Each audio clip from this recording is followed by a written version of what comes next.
Most people are waiting for their life to change so they can feel gratitude, to feel abundance, to feel whole. You know, that's the old model of cause and effect, you know. So if you're living with emptiness, you're living with lack, you're living with pain, most people have been conditioned that something out there has to take away this emptiness or feeling inside of them. But if you believe that you're creating your life and you're living by lack, well, lack isn't going to create abundance, right? So then it makes sense then that you don't really actually create wealth. You generate wealth. You generate abundance. So the moment you start teaching your body emotionally what that future is going to feel like before it's made manifest, well, your body, as the unconscious mind, believes it's living in that future in the present moment. Now, it's a scientific fact that it's the environment that signals the gene. The end product from an experience in the environment is an emotion. So when you begin to embrace an elevated emotion, you're beginning to signal the gene ahead of the environment. What's the importance of that? Well, genes make proteins,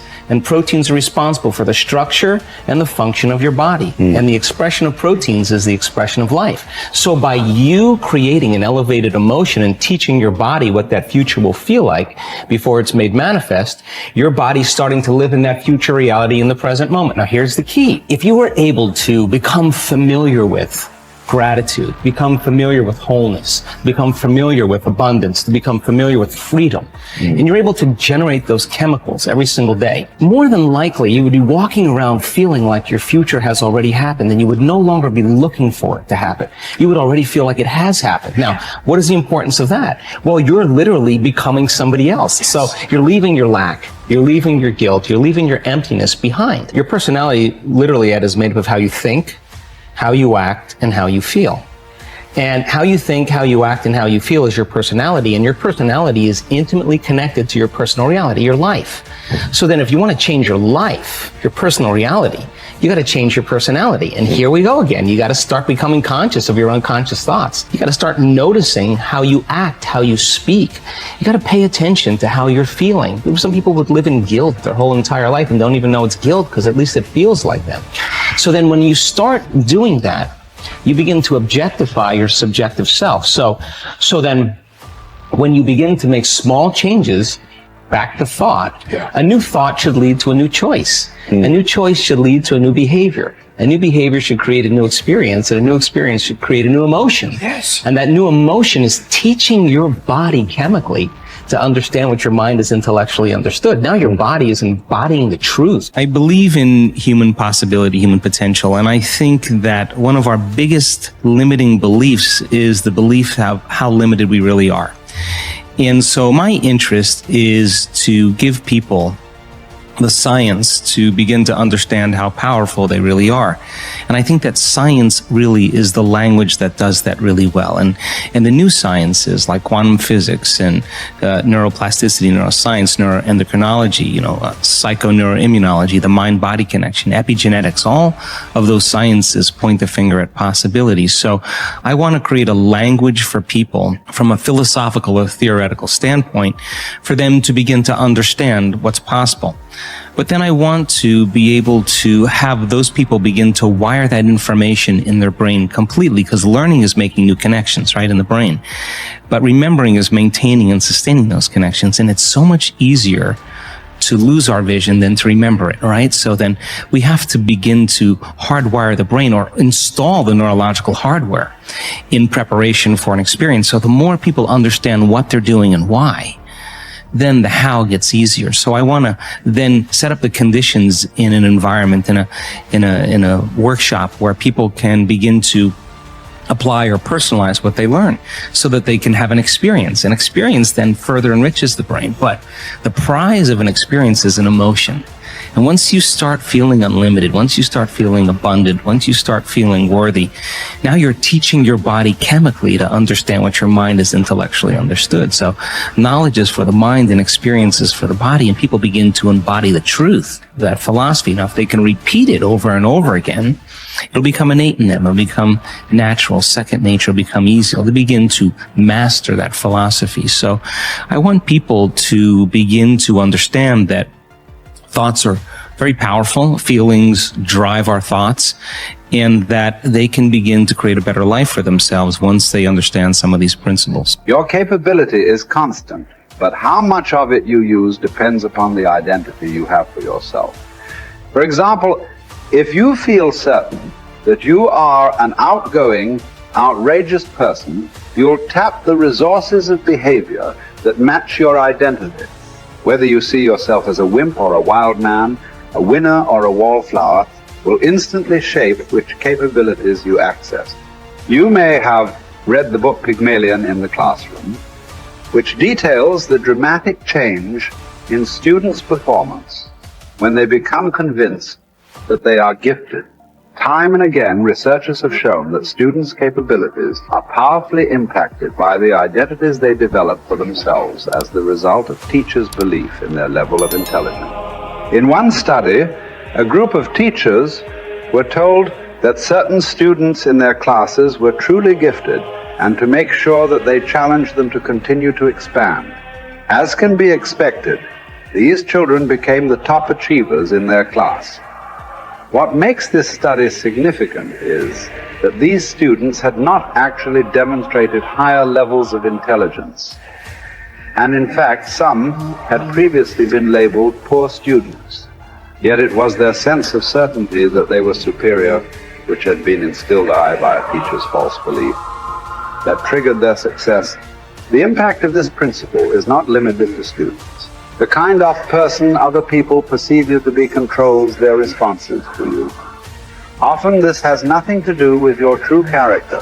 For example, if a person sees you as a crook, even if you're an honest person and do good things, this person will search for the sinister motive behind your acts. What's worse is that after making a positive change, we often allow others in our environment who have not changed their image of us to anchor our own emotions and beliefs back into our old behaviors and identities.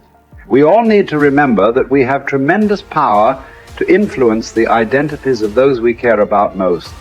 The best effect of fine persons is felt after we have left their presence.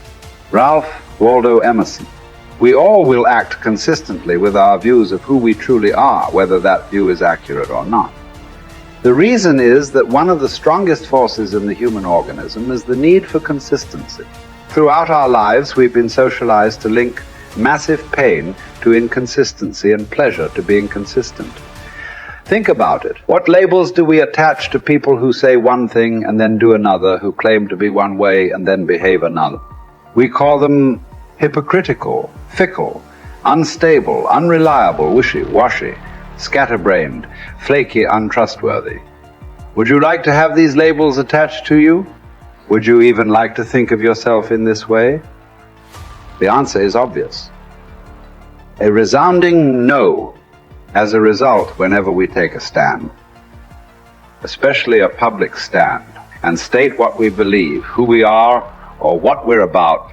We experience intense pressure to remain consistent with that stand, regardless of what that inflexibility may cost us in the future. Conversely, there are tremendous rewards for remaining consistent with our stated identities. What do we call people who are consistent? We use words like trustworthy, loyal, steady, solid, intelligent, stable, rational, true blue. How would you like to have people consistently use these labels to describe? It becomes irrevocably tied to your ability to avoid pain and gain pleasure. Life is a game we are all bound to lose. The man who looks for the morrow without worrying over it knows a peaceful independence and a happiness beyond all others. Whoever has said, "I have lived," receives a windfall every day he gets up in the morning. Confronting the worst-case scenario saps it of much of its anxiety, inducing power. Happiness reached via positive thinking can be fleeting and brittle. Negative visualization generates a vastly more dependable calm. It is a ridiculous thing for a man not to fly from his own badness, which is indeed possible, but to fly from other men's badness, which is impossible. Hour by hour resolve firmly to do what comes to hand with dignity and with humanity, independence, and justice. Allow your mind freedom from all other consideration. This you can do if you will approach each action as though it were your last, dismissing the desire to create an impression, the admiration of self, the discontent with your lot. See how little man needs to master for his days to flow on in quietness and piety. He has but to observe these few counsels, and the gods will ask nothing more. When force of circumstance upsets your equanimity, lose no time in recovering your self-control, and do not remain out of tune longer than you can help. Habitual recurrence to the harmony will increase your mastery of it. If you apply yourself to study, you will avoid all boredom with life. You will not long for night because you are sick of daylight. You will be neither a burden to yourself nor useless to others. You will attract many to become your friends, and the finest people will flock about you. Life is neither a glorious highlight reel nor a monstrous tragedy. Every day is a good day to live and a good day to die. Every day is also an apt time to learn and express joy and love for the entire natural world. Each day is an apt time to make contact with other people and express empathy for the entire world. Each day is perfect to accept with indifference all aspects of being. Perhaps struggle is all we have because the God of history is an atheist and nothing about his world is meant to be. So you must wake up every morning knowing that no promise is unbreakable, least of all the promises of waking up at all. This is not despair. These are the preferences of universe itself. Verbs over nouns, actions over states, struggle over hope. And here are two of the most immediately useful thoughts you will dip into. First, that things cannot touch the mind. They are external and inert. Anxieties can only come from your internal judgment. Second, that all these things you see will change almost as you look at them, and then will be no more. Constantly bring to mind all that you yourself have already seen change. The universe is change. Life is judgment. Each of us is impermanent wave of energy folded into the infinite cosmic order. Acknowledgement of the fundamental impermanence of ourselves unchains us from the strictures of living a terrestrial life stuck like a needle, vacillating between the magnetic pull of endless desire and the terror of death.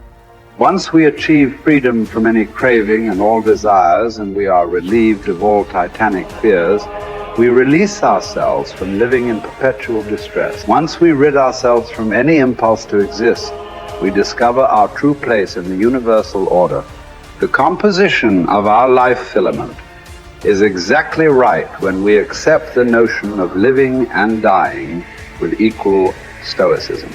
You have the power to strip away many superfluous troubles located wholly in your judgment, and to possess a large room for yourself, embracing in thought the whole cosmos, to consider everlasting time, to think of the rapid change in the parts of each thing, of how short it is from birth until dissolution, and how the void before birth and that after dissolution are equally